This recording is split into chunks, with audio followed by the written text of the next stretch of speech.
You released that you've introduced or created about 55,000 jobs in Virginia since February 2010. Yes. Where and how were those jobs created? What industries and where in the state were they most created? Well, first, we're not taking the credit for creating the jobs, because Right. we really believe it's the business community, it's the private sector, it's the entrepreneur that creates the jobs. What we try to do at the government level, though, is to set the table right so that entrepreneurship and free enterprise can grow. And as a result of that, you're right, over the last year, Virginia's fourth in the country in net new job creation. It's a little, just under 60,000 net new jobs. And so we think that's really great. And 85% of them have been in the private sector. Only 15% are in the public sector.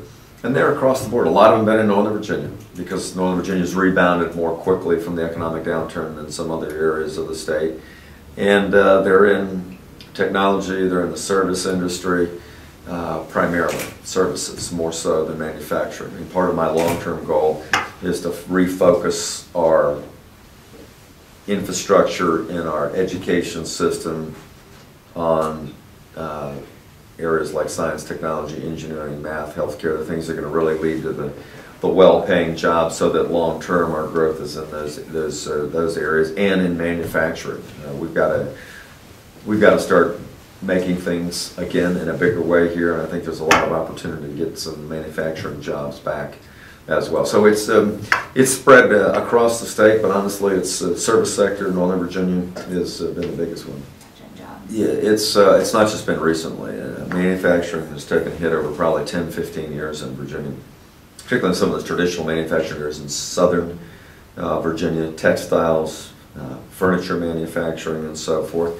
And it's been competition from Pacific Rim countries, Latin American countries to some degree, where the labor rates are so much less that it's dollars and cents for Virginia and U.S. companies to go other places. What I think some of them are realizing is those other countries may have cheaper labor rates, but they're a lot more difficult to do business in. Some of them don't respect intellectual property rules. And so I think it's a good time to start talking about repatriation. The other thing is some of the labor rates have started to go up, right, because of the demand in those other countries, and so the advantages aren't as great as they should be. So we think we've got a reasonable chance with providing some incentives that we're giving through the Governor's Opportunity Fund to get some companies coming back, especially in the high-tech areas.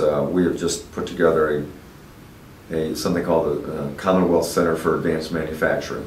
It's a partnership between Rolls-Royce and a couple major Virginia universities, and we've now got about 6 or 7 major companies that have been ground floor stakeholders in this to kind of get the whole aerospace, aeronautical supply chain from around the world to have offices in Virginia. We're real excited about that, and it's right down here in Petersburg.